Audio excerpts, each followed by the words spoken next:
हम व्यास बनाएंगे इस तरीके से। रेखा है जो वृत्त से बिंदु बी पर मिलती है और सी डी व्यास है। यदि ए बी का मान इतना है तो ए सी का मान क्या होगा? भाई देखो स्पर्श रेखा है, इसलिए हम व्यास बनाएंगे इस तरीके से, ठीक है। और ये होगी हमारी स्पर्श रेखा, ठीक है। तो सबसे पहले देखो ये हो गया ए और ये हो गया डी और ये सी डी हमारा व्यास है। और ये बोला गया था एक छेदक रेखा है ए सी, तो छेदक रेखा हो गई। यहाँ पर ये 90 हो गया, ये यहाँ पर 6 और 6 हो गया। अब ये सवाल आसान हो गया। कैसे आसान हो गया भाई? बी पर ये काट रहे थे, ए बी का मान 7 दिया गया, तो ये पूरा मान लो एक्स हो गया यहाँ से लेकर यहाँ तक, ठीक है।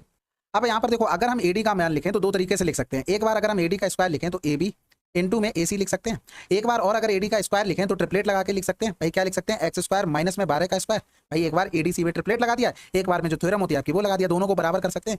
ए बी का मान हमें 7 दिया गया था, ए सी का मान हमें एक्स दिया गया था और यहाँ पर एक्स स्क्वायर मैंने पहले ही लिख लिया। चलो कोई नहीं, ये लिख लिया तो अच्छी बात है। इधर हो गया 12 का स्क्वायर, यानी कि अगर हम लिखेंगे तो एक्स स्क्वायर हो गया और इधर हो जाएगा माइनस का 7x और माइनस में हो गया 144, ठीक है, बराबर में 0। तो होता है ये 16 ने में 144 हो गया। हमें माइनस का चाहिए था तो ये माइनस का बड़ा कर दिया, क्योंकि यहाँ पर भी माइनस, यानी कि एक्स का मान हमारे पास 2 आ गए, एक तो प्लस का 16 आ जाएगा, एक माइनस का 9, तो माइनस वाला तो लेंगे नहीं। ये तो पता है ना, निकालने के तरीके हैं। फैक्टर कर लेते हैं। फैक्टर कह रहा था ए का व्यय 80%, हमने ए की आय ए मान ली, 80 खर्च कर दे रहा, तो बचा कितना? 20% बचा।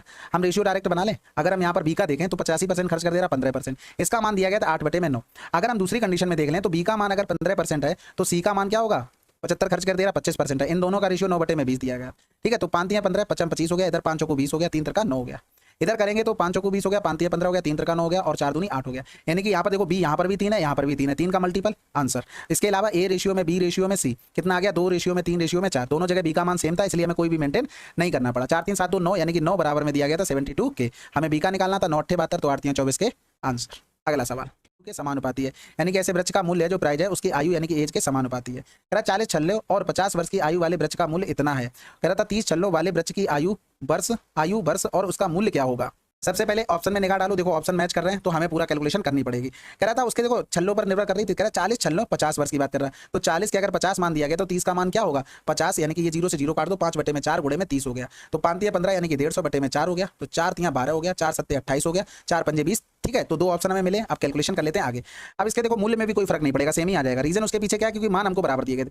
40 छल्लों का 50,000 मूल्य था, तो 30 छल्लों का मूल्य क्या होगा भाई? 50/40 गुणे में 30। देखो सेम कैलकुलेशन अभी यहाँ पर किए थे, तो भाई आंसर आ जाएगा। खत्म करो। आशा करते हैं समझ गए होगे। ऐसा कुछ भी इसमें इतना तो वस्तु का अंकित मूल्य क्या है भाई? लागत मूल्य यानी कि 22 यानी कि 78 का मान दिया गया था 10 में 92। हमें लाभ निकालना था 136 यानी कि मार्क प्राइस। लाभ नहीं निकालना, मार्क प्राइस। तो 13 × 78 हो गया। इधर करेंगे तो 13 × 104, 13 × 52 हो गया, तो 6 दूनी 12 से पहले देखो ब्याज कितना मिला? 12 से 6 गया तो 6 बचा, 3 से 2 गया 1, 5 से 3 गया 2, ये 6 वर्ष में ब्याज मिला। तो भैया 4 वर्ष में ब्याज कितना मिलेगा? 6 × 18 हो गया, बचा 3 × 36 गुणे में 4, तो 0 4 × 24, 4 × 12 तो 14 हो गया, और यहाँ पर 32 60 जोड़ देंगे तो 0 6 4 10 हासिल लगा 1, यानी कि 5 2 7 3 1 4 आंसर, ठीक है। अगला सवाल, ये तो दिया नहीं गया कि सेंटर की एक तरफ है या फिर दोनों तरफ है, कुछ पता नहीं, लेकिन इतनी छोटी डिस्टेंस है तो एक ही तरफ बना लेते हैं। पहले तो देखो चित्र आपको कितना बनाना होता है जब प्रैक्टिस अगर एक ही तरफ का है, मतलब प्रैक्टिस आपकी अच्छी है तो ये 4 हो गया।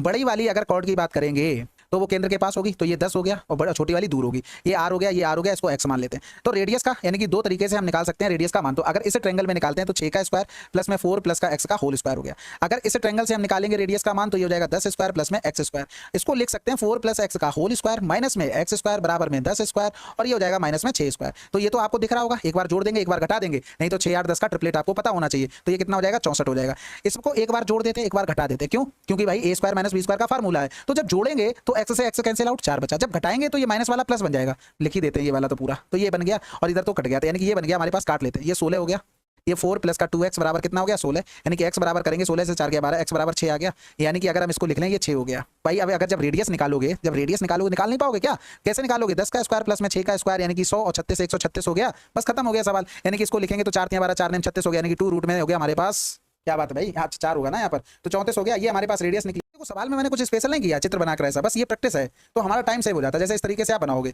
और हाँ आप देखो अगर दोनों तरफ लेना चाहते हो ना पॉइंट उसके सेंटर के, तब भी आंसर आ जाएगा, कोई फर्क नहीं पड़ेगा, सेम चीज रहेगी, बस आपको मेहनत करनी पड़ेगी। बस यहाँ से देखो इस तरीके से बनाएंगे, ये होती है छोटी जीवा और ये होती है हमारे पास बड़ी जीवा, इनके बीच की दूरी 4 दे दी थी, ये दूरी हमने एक्स मान ली। अब यहाँ से देखो ये वाली रेडियस हमने आर हो गई, ठीक है, ये वाली भी तो रेडियस आर हो गई, और ये हमने मान लिया 6 और ये हमने मान लिया 10, और हमने चित्र बनाया कितना है वो भी हाईलाइट कर दें क्या? तो ये हमने केवल देखो इतना चित्र बनाया, ये यहाँ से और ये यहाँ से इतना हो गया और ये यहाँ से, बस इतना चित्र बनाकर आप इसको कर लो, आपका आंसर आ जाता है जल्दी। बस कैलकुलेशन की बात है, आपको कैसे ये ए स्क्वायर माइनस बी स्क्वायर का यहाँ पर ये चीज ध्यान रखना, नहीं तो पूरा स्क्वायर वगैरह खोलते रहोगे फिर दिक्कत होती है। दिक्कत क्या ही होती है? कैलकुलेशन थोड़ी बढ़ जाती है, आसान हो जाता है। अगला सवाल कह रहा है और बटे में 3 करना पड़ेगा। तो 3 8 24, 3 दूनी 6 हो गया, घटा दो 3 से 18 आंसर। क्योंकि देखो अगर हम जो सम निकालेंगे बटे में 3 और यहाँ पर हमारा आंसर दिया होगा, आंसर 166 है, इसका इसमें गुणा किया तो यूनिट डिजिट 8 चाहिए ये वाला, तो एक ही जगह मिला, हमें सब क्यों जोड़ने हैं। यहाँ पर देखो 3 का गुणा करेंगे 24 देगा, 6 देगा, यहाँ पर 0 तो आ ही नहीं रहा यूनिट डिजिट में, तो कैसे आ जाएगा। ठीक है, पूरे जोड़ने की जरूरत भी नहीं है, आराम से करो, तसल्ली से जल्दी आंसर आएगा। कह रहा था what is the average number of girls in each class. देखो सबको जोड़ना पड़ेगा, गर्ल्स ये रहे तो देखो 4 1 5 5 और 9 5 14 14 5 19 19 के 20 बटे में 6 करना पड़ेगा। अब देखो यहाँ पर एवरेज हमें ऑप्शन में दिया होगा तो इसमें गुणा करना 6 18 8 यूनिट डिजिट, यहाँ पर 0 मिला, यहाँ पर 2 मिला यूनिट डिजिट, यहाँ पर 2 मिला, आंसर आ गया।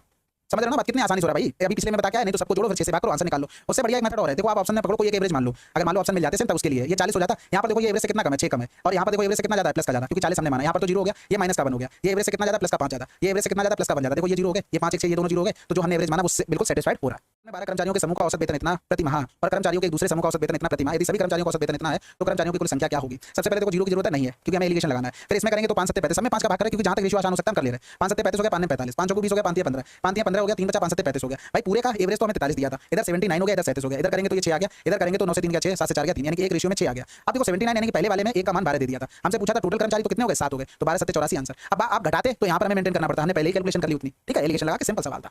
30 आदमी प्रतिदिन 5 घंटे काम करके काम को अटकाना, तो देखो स्पर्श रेखा निकालनी थी, सबसे पहले पीटी को बना लो जिससे हमें थोड़ी तकलीफ कम हो, तो ये पीटी हो गई स्पर्श रेखा, और ये अगर हम बना देंगे ये हमें दिया गया था व्यास, तो ये हो गया हमारे पास व्यास यानी कि डायामीटर। कह रहा था कि एक छेदक रेखा है, कौन सी क्यूटी, तो क्यूटी एक छेदक रेखा होगी, यानी कि यहाँ पर हमने इसको मिला दिया, ये मिल रही थी एस पर, ओ एस जुड़े हुए हैं, यानी कि वो हमारा सेंटर था, ओ एस जुड़े हुए हैं, दिया गया था एसओपी, एसओपी यानी कि इसका मान हमें दे दिया था 104, पीटीक्यू यानी कि इसका मान हमें निकालना था क्या होगा। अब इसको करने के तरीके तो बहुत हो सकते हैं, इसको देखो अल्फा मानो, इसको अल्फा 104 एक्सटीरियर एंगल हो गया, तो अल्फा बराबर 104 हो गया, यानी कि अल्फा बराबर 2 पंजे 2 दूनी 4, यानी कि यहाँ पर देखो ये तो 90 डिग्री हो गया, ये 52 डिग्री हो गया, तो ये कितना हो जाएगा, देखो मैं क्या कर रहा हूँ 52 डिग्री। ठीक है, अल्फा का मान तो ये कितना हो जाएगा 90 माइनस का 52, तो 90 से 50 या 40 यानी कि 38 डिग्री। ये पूरे ट्रायंगल का हमने किया पी क्यू और टी में, तब हमारा निकला है। ठीक है, अगला सवाल, रामू का वेतन सोमू के वेतन